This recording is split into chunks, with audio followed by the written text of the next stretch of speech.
الشيطان الرجيم بسم الله الرحمن الرحيم اذكروا الله في أيام معدودات فمن تعجل في يومين فلا إثم عليه ومن تأخر فلا إثم عليه لمن اتقى اتقوا الله واعلموا أنكم إليه تحشرون۔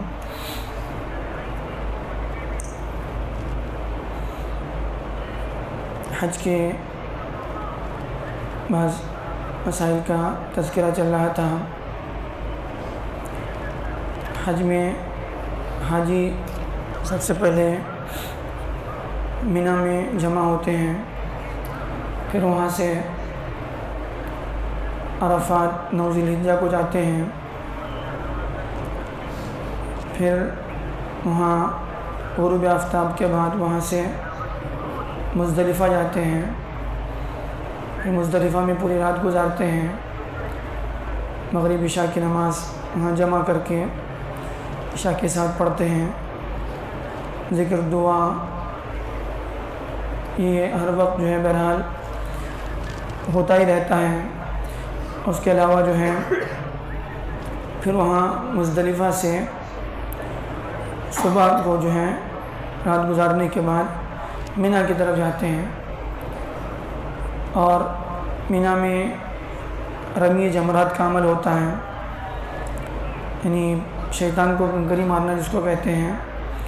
وہ عمل وہاں پر ہوتا ہے۔ اور یہ عرفات کے بعد مزدلفہ، پھر مزدلفہ کے بعد جو ہے مینا روزانہ جو ہے یہ عمل ہوتا رہتا ہے، 3 دن تک یہ عمل ہوتا ہے۔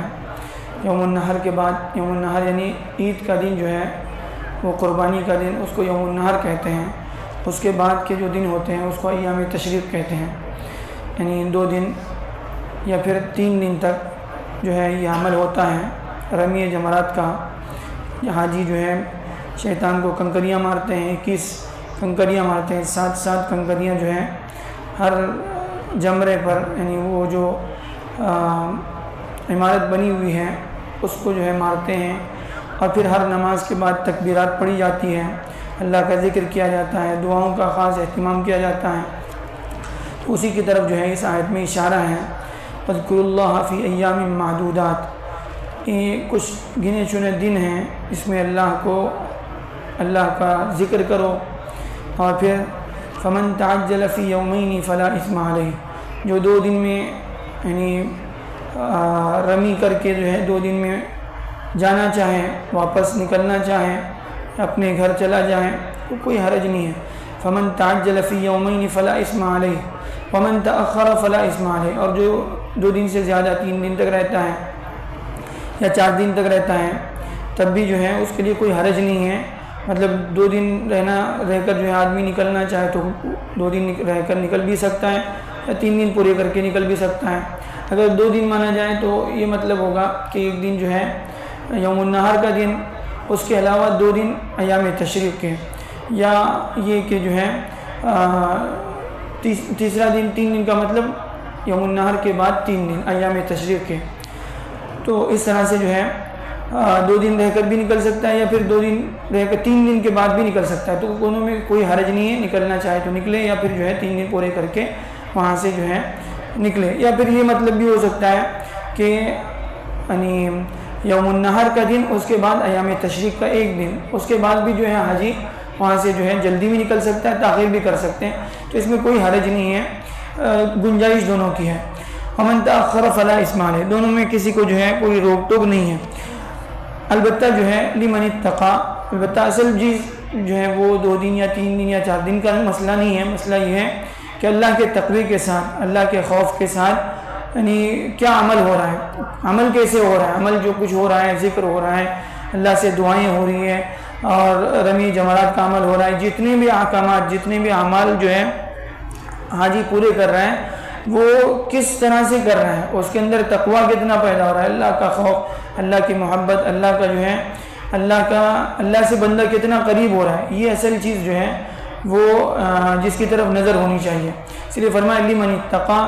جو اللہ سے ڈرنے والا کون ہے، واتقوا اللہ، لہٰذا جو بھی اعمال ہیں جو بھی احکامات ہیں، چاہے حج میں ہوں، حج کے علاوہ ہوں، حج کے دنوں میں ہوں، حج سے لوٹنے کے بعد ہوں، ایام تشریق میں ہوں، یہ ساری چیزیں جو ہیں اللہ کے خوف اس میں کتنا شامل ہے، یہ اصل دیکھنے کی چیز ہیں۔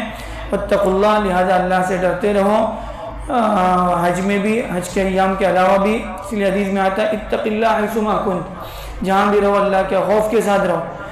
وَأَتْبِعِ السَّيِّئَةَ الْحَسَنَةَ تَمْحُهَا، اور اگر کوئی گناہ ہو جائے تو فوراً کوئی نیکی کر لیا کرو تاکہ وہ جو ہے گناہ مٹ جائیں۔ اس لیے فرمایا واتقوا اللہ، ہر عمل میں جتنے بھی احکامات اللہ کی طرف سے دیے گئے ان سارے احکامات کا خلاصہ ہے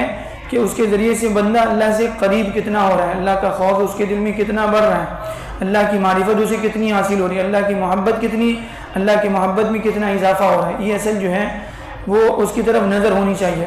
واتقوا اللہ، لہذا اللہ سے ڈرتے رہو، اللہ کی منع کردہ چیزوں سے بچتے رہو۔ وَاعْلَمُوا، اور اس بات کو اچھی طرح سے یاد رکھو، أَنَّكُمْ إِلَيْهِ تُحْشَرُونَ، تم سب کو لوٹ کر اللہ کے پاس جانا ہے۔ یہ وہ چیز ہے جس کے جو اگر انسان کے اندر پیدا ہو جائیں پھر انسان کو سارے احکامات کو پورا کرنا آسان، اللہ کے احکامات پر چلنا آسان، اللہ کی منع کردہ چیزوں سے بچنا، اور پوری زندگی کو اللہ کے احکامات کے مطابق گزارنا آسان ہو جاتا ہے۔ اور یہ ساری عبادتوں کا خلاصہ ہے، انسان کو اللہ کے پاس پیشی کا، اللہ کے سامنے واپس جواب دینے کا استعداد جو ہے، یہ پوری زندگی کا خلاصہ ہے، ساری عبادتوں کا جو ہے وہ اصل مغز ہے۔ اللہ تعالیٰ ہمیں عنایتوں سے صحیح سبق لینے والا بنائے۔ صلی اللہ علیہ وسلم۔